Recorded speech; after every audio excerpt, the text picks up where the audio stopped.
Hello everyone, मेरा नाम मोनिका भूषण है और आज की क्लास में हम लोग lecture number 11 of partial differential equation start करने जा रहे हैं। तो हमने पिछली क्लास में देखा था लैग्रैंजेस फॉर्म, उसका सोल्यूशन हमने जाना था bye method of grouping, correct. तो आज की क्लास में हम लोग देखने वाले हैं solution of Lagrange's PDE by method of multipliers. Okay, हम लोग इन दो क्वेश्चंस को सॉल्व करने वाले हैं बाय मेथड ऑफ मल्टीप्लायर। तो सबसे पहले तो सपोज ये क्वेश्चन अगर आपके एग्जाम में आता है तो आप कैसे समझेंगे कि आपको grouping method, method of multiplier क्या करना है।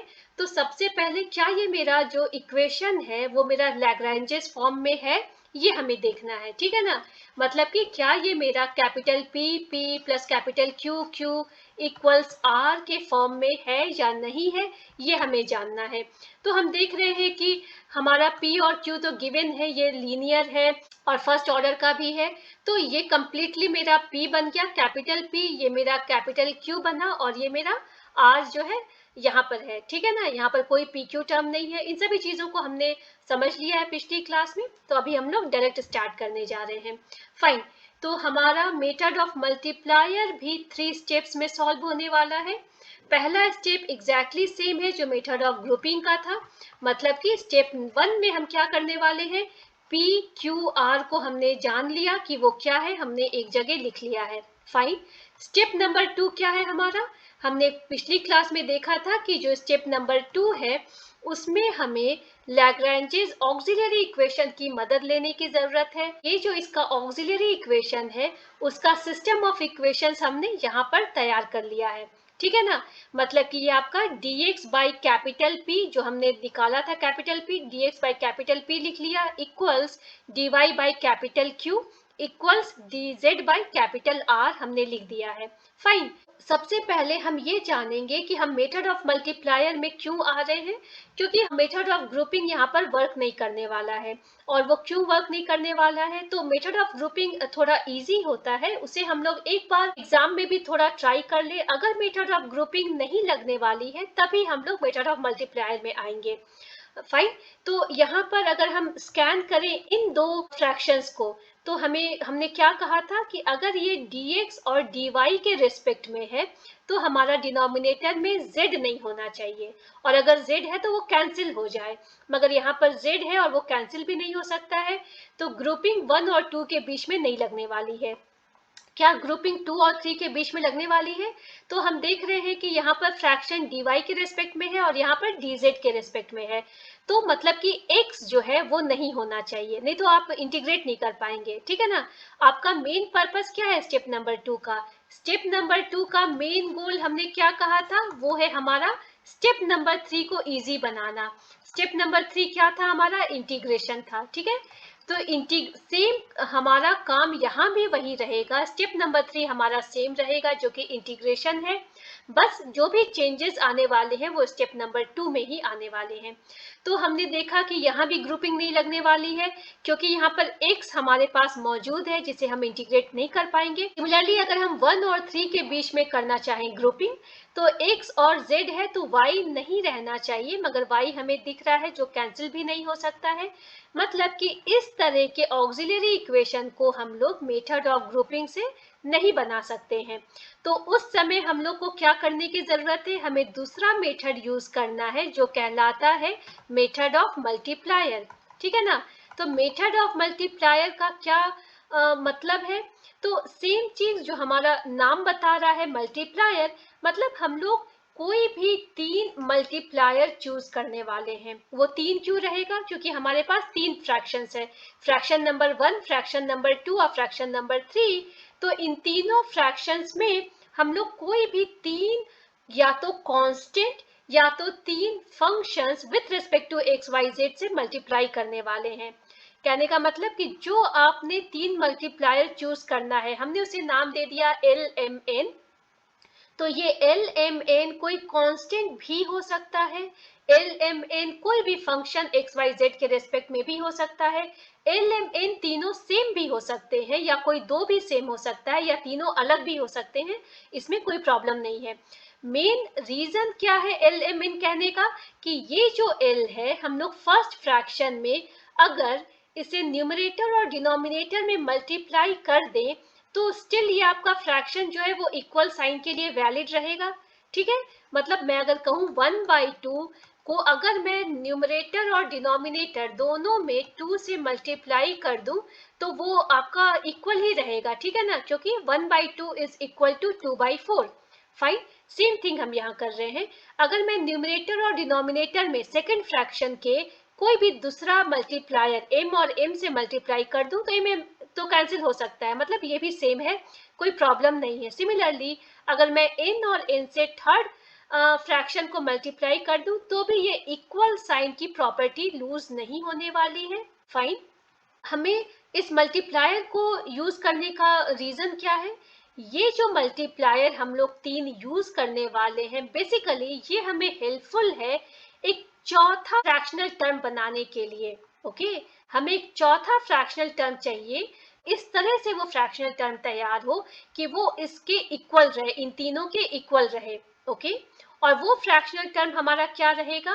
वो फ्रैक्शनल टर्म हम लिखने वाले हैं, एक्चुअली वो फ्रैक्शनल टर्म है हमारा L इंटू डी एक्स, यहाँ जो हमने लिखा है, plus M into d y plus N into d z. Okay, divided by L into, ये कंप्लीट तो मेरा P है ना, तो L इंटू P plus M into Q। Okay, क्योंकि ये कंप्लीटली ये मेरा Q है, प्लस N इंटू R। ठीक है, तो इस तरह से अगर हम तैयार कर सकें फ्रैक्शन तो ये हमारा काफी हेल्पफुल हो जाएगा हमारे थर्ड स्टेप के लिए। ओके, तो यहाँ पर अगर मैंने इस तरह से लिख दिया है तो मेरे ख्याल से यहाँ पर हमें कोई प्रॉब्लम नहीं आनी चाहिए। इसे अगर हम लिख दें, इन चारों चीजों को कोई भी एक के से सपोज हमने रिलेट कर दिया, दे आर नथिंग बट के कोई भी एक वैल्यू है, कुछ भी है, तो ये सभी चीजें अगर हमारी के बराबर हैं तो फिर हमारा मेथड ऑफ मल्टीप्लायर जो है यहाँ पर हमने अप्लाई कर दिया है। ओके, अगर हम थोड़ा सा डिस्कस करें कि ये फॉर्म हमने क्यों लिखा। ओके, यहाँ पर हमें मल्टीप्लायर को स्पेसिफिकली इसी फॉर्म में लिखने की क्या जरूरत है? तो हमने जैसा लास्ट क्लास में डिस्कस किया था कि जो स्टेप नंबर 3 है, इंटीग्रेशन है, वो इंटीग्रेशन करने की जरूरत क्यों है? क्योंकि जो हम इंटीग्रेशन करते हैं तो बेसिकली इंटीग्रेशन करने के बाद हमें दो कांस्टेंट्स मिलते हैं, C1 और C2। ठीक है ना, C1 और C2 कहाँ से आ रहा है? जब हम इंटीग्रेट करते हैं तो कुछ इंटीग्रेशन का कांस्टेंट हमें मिलता है, आर्बिट्रेरी कांस्टेंट C1 और C2 मिलता है।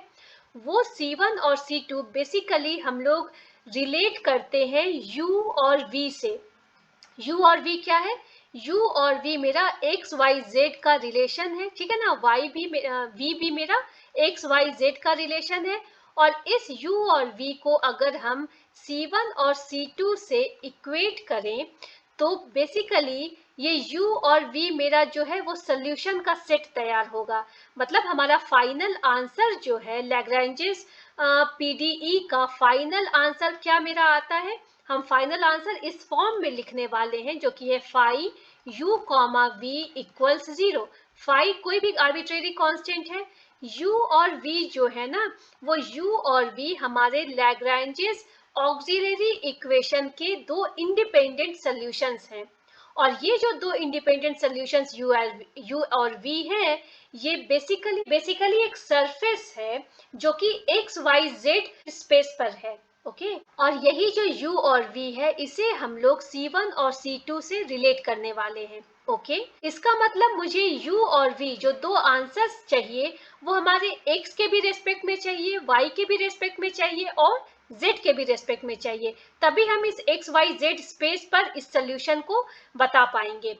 इसी वजह से हम लोग एक फ्रैक्शनल टर्म में dx भी लाना चाह रहे हैं, dy भी लाना चाह रहे हैं और dz भी लाना चाह रहे हैं।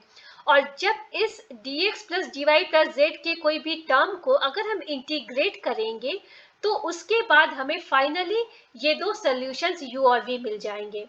ठीक है, तो यहाँ पर इन चीजों को डिस्कस करने की जरूरत ये थी कि हमने समझ में आए कि हमने इस फॉर्म को तैयार क्यों किया है। ठीक है ना, अगर ये फॉर्म हमें समझ में आ गया लिखने का, इसकी वजह क्या है, तो अगर हम सिर्फ इस इक्वेशन को देखें यहाँ पर तो इसका मतलब हम इसे वापस से क्या लिख सकते हैं? अगर मैं यहाँ पर न्यूमरेटर को फिर से लिखूं, L dx plus M dy plus n d z equals क्या होगा आपका k इंटू ये इन चीजों को मैं अब राइट हैंड साइड में ले जा रही हूँ, तो ये आपका राइट हैंड साइड में गया तो क्या बन जाएगा k into l p plus m q plus n r. Fine, इसमें तो हमने कुछ भी अलग से नहीं किया है।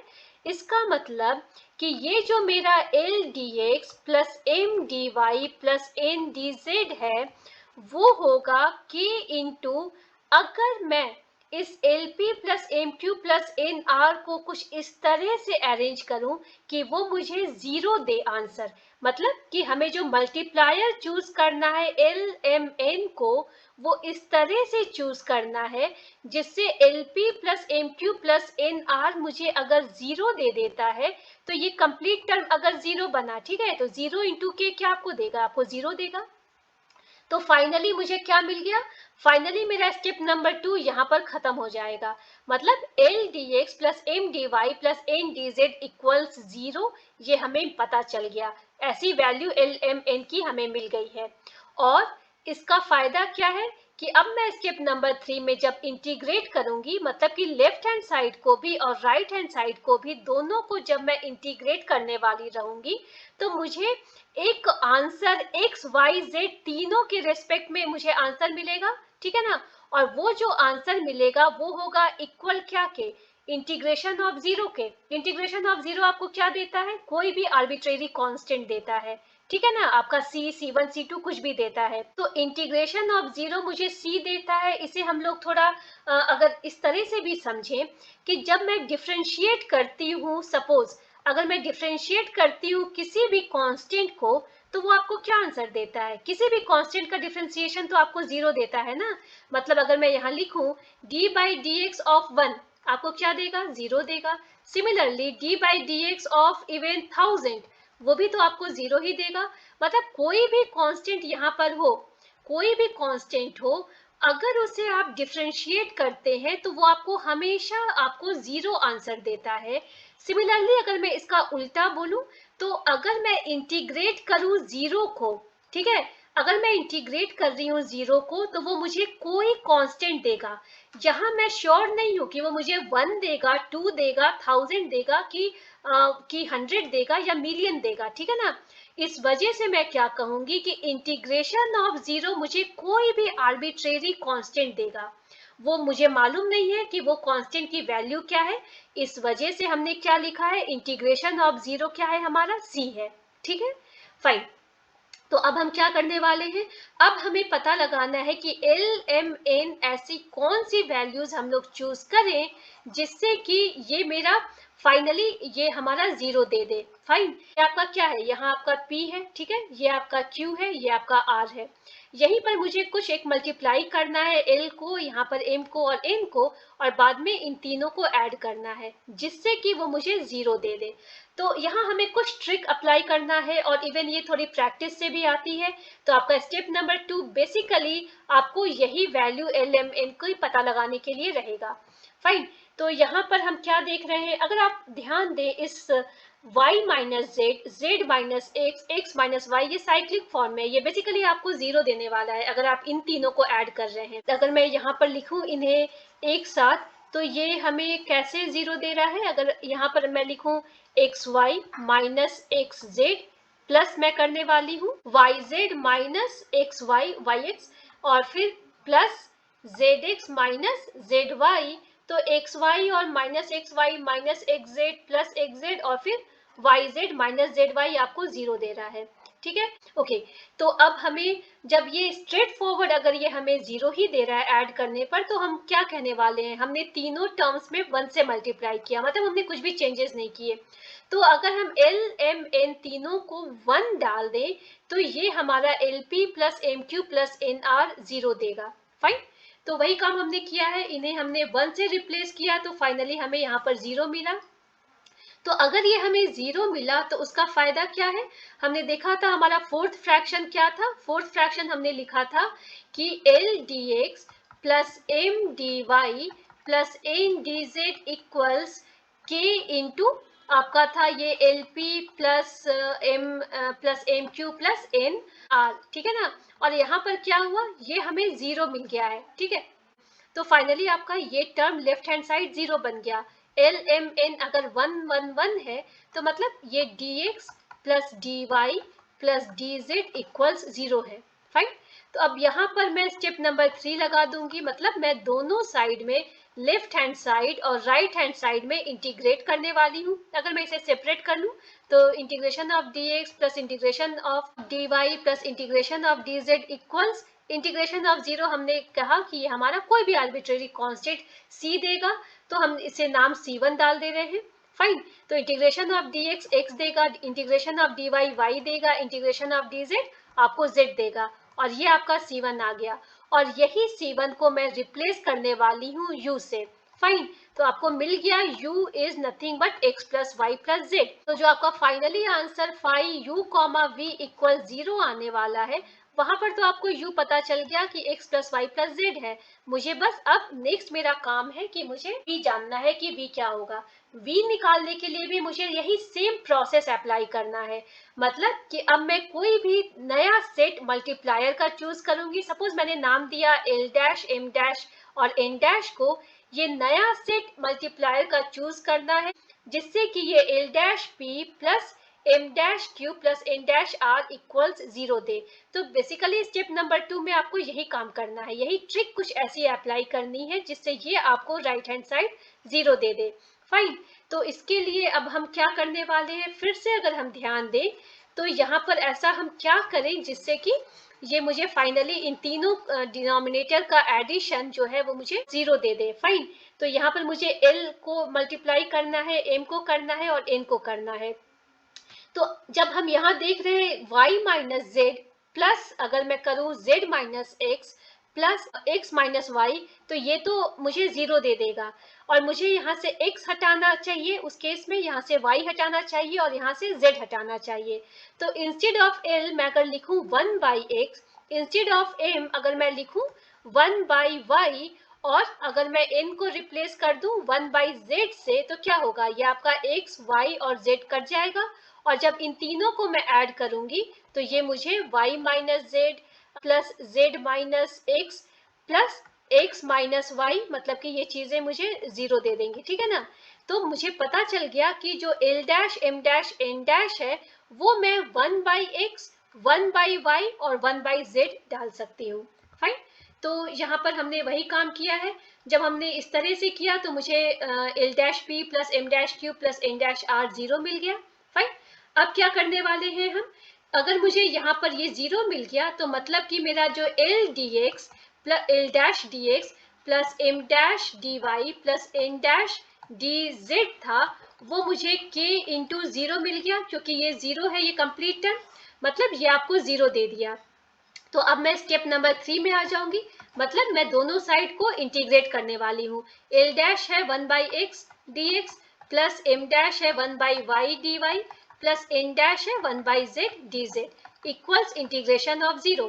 तो 1 बाई एक्स डी एक्स का इंटीग्रेशन क्या होता है, log x. 1 by y d y का क्या होता है, log y. 1 by z d z का क्या होता है, लॉग जेड। और ये इंटीग्रेशन ऑफ 0 आपको क्या देगा, मैं यहाँ पर सिंपली कोई भी दूसरा नाम मैंने C2 लिख दिया। ओके। अब मैं क्या करने वाली हूँ, मुझे ये लॉग की प्रॉपर्टी मालूम है, log x plus log y plus log z को मैं लिख सकती हूँ log x into y into z, यहाँ पर कोई प्रॉब्लम नहीं है। सिमिलरली अब इसके बाद मैं क्या करने वाली हूँ, यहाँ जो मुझे C2 है, ओके, तो इंस्टेड ऑफ C2 अगर मैं यहाँ पर log C2 लिखूं तो भी कोई प्रॉब्लम नहीं है। क्यों प्रॉब्लम नहीं है, क्योंकि C2 क्या है, मुझे इसकी कोई वैल्यू पता नहीं है। C2 सिर्फ एक नेचर C2 का मुझे मालूम है कि C2 कोई भी एक आर्बिट्रेरी कांस्टेंट है। तो कोई भी वो कांस्टेंट है, वो मुझे मे बी वो 100 है, 1000 है, 900 है, मुझे नहीं मालूम। अगर ये C2 को अगर मैं log C2 लिख दूं तो भी इसका नेचर वही रहेगा, ये अभी भी कोई एक आर्बिट्रेरी कांस्टेंट ही है, लेकिन वो आर्बिट्रेरी कांस्टेंट कोई डिफरेंट कांस्टेंट रहेगा, उससे मुझे कोई प्रॉब्लम नहीं है। नेचर यहाँ पर इसका सेम रहने वाला है, इस वजह से मैं यहाँ पर log C2 भी अगर लिखूं तो कोई प्रॉब्लम नहीं है। अब log C2 लिखने की वजह क्या है कि अगर सपोज मैंने log C2 को नहीं लिखा, ठीक है ना, इतना ही मैं रहने दे रही हूँ, तो अब मुझे जो C2 की वैल्यू है वो log XYZ लेना पड़ेगा, और ये थोड़ा सा मुझे सिंप्लीफाइड फॉर्म में अगर मैं लिखना चाहूँ तो उस वजह से मैं यहाँ log लिख रही हूँ। तो फाइनली क्या होगा, अगर मैं दोनों साइड एंटी लॉग लगा दूंगी तो मुझे XYZ इक्वल C2 मिल जाएगा। मतलब यहाँ पर मुझे और भी कुछ फर्दर सिंप्लीफिकेशन करने की जरूरत नहीं रहेगी। तो मुझे C2 मिल गया, और जब C2 मिला, इसी C2 को मैं दूसरा जो सोल्यूशन है V, उससे मैंने रिप्लेस कर दिया। फाइन, और फाइनली आपको आंसर यहाँ पर आ गया 5। ये आपका U है और ये आपका V है। ओके फाइन, तो इस तरह से हम लोग मेथड ऑफ मल्टीप्लायर लगाते हैं। अगर मैं सेकेंड क्वेश्चन देखूं तो यहाँ भी एग्जैक्टली सेम काम हम कर रहे हैं। स्टेप नंबर 1, सबसे पहले हमने चेक किया कि क्या ये मेरा PP plus QQ equals R form में है। तो उन सभी चीज़ों को करने पर हमें पता चला कि हाँ, ये हम लैग्रेंजेस फॉर्म यूज़ कर सकते हैं। सिंस आज की क्लास में हम लोग method of multiplier he use कर रहे हैं, इस वजह से ग्रुपिंग को हम लोग नहीं अप्लाई करने वाले हैं। हो सकता है कि ग्रुपिंग आपका इसमें वर्क कर जाए, लेकिन हम लोग सिंस आज मेथड ऑफ मल्टीप्लायर सीख रहे हैं, इस वजह से ग्रुपिंग को चेक नहीं करेंगे। लेकिन एग्जाम में आप पहले ग्रुपिंग जरूर चेक करें। अगर ग्रुपिंग काम करता है तो फिर मल्टीप्लायर की जरूरत नहीं है। अगर ग्रुपिंग काम न करे तब मल्टीप्लायर लगाना है। फाइन, तो अब हमने स्टेप नंबर 1 में PQR को पता लगा लिया है। अब हमारा स्टेप नंबर 2 है। स्टेप नंबर 2 हमारा क्या कहता है कि आप लैग्रेंजेस ऑक्सिलरी इक्वेशन को अब लिखें। फाइन, तो लैग्रेंजेस ऑक्सिलरी इक्वेशन को हमने यहाँ पर लिखा है। ये सिस्टम ऑफ इक्वेशंस यहाँ पर तैयार हो गए हैं, और उसको लिखने के बाद हमने यहाँ थोड़ा सा सिंप्लीफाई किया है। मतलब जो B minus C by A है, बाई A को हम लोग ऊपर लेकर चले गए तो यहाँ पर A आ गया। सिमिलरली ये B को हमने न्यूमरेटर में डाल दिया और यहाँ से B हटा दिया, C को न्यूमरेटर में डाल दिया और यहाँ से C हटा दिया। सिंपली इसको सिंप्लीफाई करने के लिए हम लोग डायरेक्टली मेथड ऑफ मल्टीप्लायर अब चेक करने जा रहे हैं कि कौन सा 3 मल्टीप्लायर हम लोग ऐसा यहाँ पर डालें जिससे कि हमारा ये जो रिलेशन है वो सेटिस्फाई करे। तो मेथड ऑफ मल्टीप्लायर का क्या मतलब है, मतलब आप एक और फ्रैक्शनल टर्म यहाँ पर ऐड करने वाले हैं जिसको आप इक्वेट करेंगे। इन चारों को हमने K से इक्वेट कर दिया, और वो मल्टीप्लायर मेरा क्या रहेगा, ये मेरा रहेगा L into dx plus m into dy plus n into dz, और डिनोमिनेटर में मैं क्या लिखने वाली हूँ, L इंटू कैपिटल P, ये कंप्लीट टर्म जो मेरा P है, प्लस ये मेरा होगा m into capital Q plus n into capital R। ठीक है ना। तो इस तरह से हमने फॉर्म किया है अपना फोर्थ फ्रैक्शनल टर्म, और ये फोर्थ फ्रैक्शनल टर्म को इस तरह से फॉर्म करने का रीजन वही है कि हमें जो u और v दो सोल्यूशन चाहिए, वो हमारा सोल्यूशन जो रहता है XYZ के रेस्पेक्ट में रहता है। इसलिए हम लोग एक ही टर्म में dx, dy, dz तीनों को लाना चाहते हैं। हमें फायदा क्या होगा कि u और v जो मेरा सोल्यूशन है लैग्रेंजेस ऑक्सिलरी इक्वेशन का, वो बेसिकली एक ऐसा सरफेस है जो XYZ के स्पेस में है। इस वजह से हम लोग एक ही टर्म में dx, dy, dz तीनों को डालना चाहते हैं। फाइनली हमारा एक्चुअली स्टेप नंबर 2 में एक ही काम है कि इस LMN को पता लगाएं जो ये इस इक्वेशन को सेटिस्फाई करे। ओके, तो इसके लिए हम क्या करने वाले हैं, इन्हीं तीनों डिनोमिनेटर को अगर हम चेक करें, ऐसा कुछ करें कि इनका एडिशन हमारा 0 दे दे। तो यहाँ पर कौन सी ऐसी 3 चीजें हम डाल दें जिससे कि इसका एडिशन हमारा 0 हो जाए।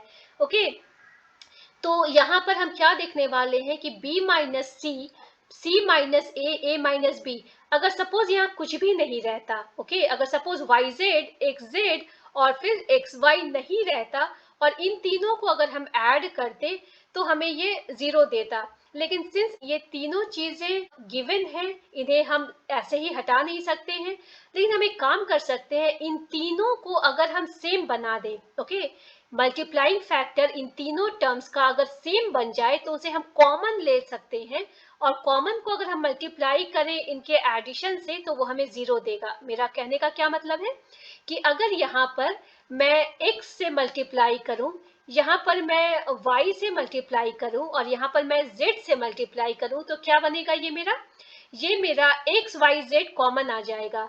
यहाँ भी XYZ कॉमन आएगा, यहाँ भी XYZ कॉमन आएगा। तो यहाँ मैं लिख सकती हूँ B minus C plus C minus A plus A minus B। ठीक है, और इन तीनों का मल्टीप्लाइंग फैक्टर मेरा एक्स वाई जेड है, क्योंकि यहाँ पर मैंने y से मल्टीप्लाई किया है, यहाँ z से, और यहाँ पर x से किया है। तो और ये b और minus B, a minus A, C minus A, 0 दिया, तो 0 इंटू एक्स वाई जेड आपको 0 देगा। तो ये चीज़ें थोड़ी प्रैक्टिस से आएंगी हमारे पास में। तो हमने समझ लिया कि हमारा एल, एम और एन यहाँ पर रिस्पेक्टिवली एक्स वाई जेड है, ठीक है। तो अब हम क्या करने वाले हैं कि यहाँ पर जब हमने x पुट किया, यहाँ y पुट किया, यहाँ z पुट किया, सिमिलरली हम लोग न्यूमरेटर में भी x y z पुट करेंगे। तो फाइनली आपका क्या आंसर आएगा? तो यहाँ पर हम क्या लिख सकते हैं, l dx plus m dy plus n dz equals k into ये आपका l p plus m q plus n r, ठीक है। और हमने इस l p plus m q plus n r को 0 डाला है, ठीक है। इन चीजों को जब हमने साथ में डाला तो ये 0 बन गया। इसका मतलब कि आपका l d x plus m d y plus n d z 0 है, ओके। और एल एम एन क्या क्या था मेरा, x था, तो x d x plus y d y plus z d z आपको 0 दे रहा है। अब हम स्टेप नंबर 3 में आ गए, क्योंकि हमने पता लगा लिया कि मेरा एल एम एन क्या है। स्टेप नंबर 3 आपको क्या करना है, दोनों साइड में आपको इंटीग्रेट कर देना है। तो अगर मैं सेपरेटली लिखूं तो integration dx plus integration x dx plus integration y dy plus integration z dz equals integration of 0। Same logic, यहाँ पर आप कोई भी आर्बिट्रेरी कांस्टेंट लिखने वाले हैं, इसका नाम मैं c1 देने वाली हूँ। तो इंटीग्रेशन ऑफ x dx इस square by 2, integration of y dy y square by 2, integration of z dz z square by 2 equals, या तो आप C1 लिखें या तो आप इसे C1/2 भी लिखते हैं, तो आपने कुछ भी गलत नहीं किया है। बाई 2 करने का क्या रीजन है कि मैं इन सभी चीजों को एक्चुअली सिंप्लीफाइड फॉर्म में लिखना चाहती हूँ। C1 भी अगर कोई आर्बिट्रेरी कांस्टेंट है तो C1/2 भी कोई दूसरा आर्बिट्रेरी कांस्टेंट ही रहेगा। बाई 2 करने से उसका नेचर नहीं चेंज हो जाएगा। तो इस वजह से मैं लिख सकती हूँ x square plus y square plus z square equals C1। C1 ही हमारा u है, ठीक है ना। मतलब आपका फाई u कॉमा वी में से इक्वल 0 से आपको u मिल गया। u क्या है आपका, x square plus y square plus z square. Similarly अब मुझे v पता लगाना है, तो v पता लगाने के लिए मैं क्या करूंगी, सिंस यहाँ पर हम लोग सिर्फ मेथड ऑफ मल्टीप्लायर ही आज देखने वाले हैं, तो डायरेक्टली मैं अब दूसरा मल्टीप्लायर चूज करने वाली हूँ। मतलब l dash, m dash, n dash, कोई भी दूसरा सेट ऑफ मल्टीप्लायर हम चूज करेंगे जिससे कि l dash p plus m dash q plus n dash r आपको 0 दे। मतलब हमारा काम वही है, हमारा जो मेथड है एग्जैक्टली सेम है, बस उसे हम रिपीट करने वाले हैं। और यही एक आपको यहीं पर आपको एक थोड़ा सोचने की जरूरत है कि कौन सा 3 एल एम एन मैं डालूं जिससे कि यहाँ पर डिनोमिनेटर जिस तीनों को अगर हम ऐड करने वाले हैं तो वो आपको फाइनली 0 दे दे। ऐसी कौन सी 3 चीजें हम यहाँ डालने वाले हैं, ये चीजें अब हम क्या करने वाले हैं। बेसिकली ये लॉजिक तो यहाँ भी वही रहेगा कि ये अगर हम यहाँ पर तीनों को सेम रखते हैं, ओके, तीनों को सेम रखेंगे तो ही हम इन्हें कॉमन लेंगे और ये हमारा 0 बनेगा। लेकिन हमें ये काम तो हमने अपने पहले मल्टीप्लायर में किया था। एक और चीज जो हम कर सकते हैं, अगर हम यहाँ पर फर्स्ट टर्म को a से भी मल्टीप्लाई करें, a और x दोनों से, इसे हम लोग b और y दोनों से मल्टीप्लाई करें, इसे हम लोग c और z दोनों से मल्टीप्लाई करें। और ये क्यों ऐसा कर रहे हैं, क्योंकि इस टर्म में b और c है, हमने a भी डालना चाहा, b और c, यहाँ पर c और a है, हम b भी डाल रहे हैं, a और b है, हम c भी डाल रहे हैं। बस हम लोग चेक कर रहे हैं क्या ये हमारा काम करने वाला है। तो x y z को तो हम लोग कॉमन बाहर ही पहले निकाल लें। अब क्या हो रहा है, a इंटू बी, जो फर्स्ट टर्म है वो क्या है, a into B minus a into C, ठीक है, प्लस एक्स वाई जेड को तो हमने कॉमन निकाल लिया है, b into c minus b into a, plus x y z को कॉमन निकाल लिया तो c इंटू ए माइनस, ये माइनस है, माइनस सी इंटू बी। ये आपको क्या देने वाला है, a b minus a b, a C minus A c, b c minus b c, that means ये आपको 0 देने वाला है। मतलब आपने जो एल डैश, एम डैश और एन डैश दिया है वो क्या क्या है, वो आपका ए एक्स है, ये आपका बी वाई है और ये आपका सी जेड है, ओके। तो इस तरह से हमने 3 और मल्टीप्लायर्स को हमने चूज कर लिया। और जब हमने ऐसा किया तो हमारा l dash p plus m dash q plus n dash r अभी अभी हमने देखा वो हमें 0 दे दिया। अगर ये हमें 0 दे रहा है, मतलब हमने क्या किया है, अब यहाँ पर l d x plus m d y plus n d z आपको k इंटू 0 दे रहा है, मतलब ये आपको 0 दे रहा है। तो फाइनली हमने क्या लिखा है यहाँ पर, इंस्टेड ऑफ l हमने क्या लिख दिया, a इंटू एक्स, और पहले से यहाँ पर a था हमारे न्यूमरेटर में, तो ये a स्क्वायर x बन गया। हमारे न्यूमरेटर में पहले से b था, ठीक है ना, तो यहाँ पर बी वाई को हमने जब मल्टीप्लाई किया तो बी स्क्वायर वाई बना, और यहाँ पर सी स्क्वायर जेड डी जेड बना। तो जब हमने एल एम एन तीनों की वैल्यू, मतलब l dash m dash n dash तीनों की वैल्यू को जब हमने डाल दिया, तो मेरा स्टेप नंबर 2 कंप्लीट हो गया। स्टेप नंबर 3 क्या है, आपको दोनों साइड में इंटीग्रेट कर देना है सेपरेटली। अगर मैं यहाँ पर इंटीग्रेशन साइन दे दूं, और इंटीग्रेशन ऑफ 0 आपको क्या दे रहा है, C2 मैंने नाम दिया यहाँ पर, ठीक है। तो फाइनली आपका क्या आया, ए स्क्वायर तो कांस्टेंट है, बाहर निकाला, integration of x d x square by 2, b square constant है, बाहर निकाला, integration of y d y आपको वाई स्क्वायर बाई 2, और फिर सी स्क्वायर कांस्टेंट है, बाहर निकाला, integration of z d z z square by 2 दे रहा है। और सिंस यहाँ पर हमने बाई टू किया है, इसी वजह से C2 को हम लोग C2/2 लिख रहे हैं। ओके, फाइनली आपको मिल गया C2 आपका a square plus x square plus b square y square plus c square z square है, और यही C2 को आपने डाल दिया है नाम v से, तो आपको ये आंसर मिल गया। तो इस तरह से हम लोग फाई u कॉमा v को हमने यहाँ पर लिखा है। तो हमने मेथड ऑफ मल्टीप्लायर को आज सीखा है। अब हम लोग अगली क्लास में मेथड ऑफ मल्टीप्लायर और मेथड ऑफ ग्रुपिंग दोनों का कॉम्बिनेशन देखने वाले हैं, ठीक है। तो अगर आपको ये क्लास यूजफुल लगी हो तो प्लीज लाइक और सब्सक्राइब करें मेरे चैनल को। Thank you.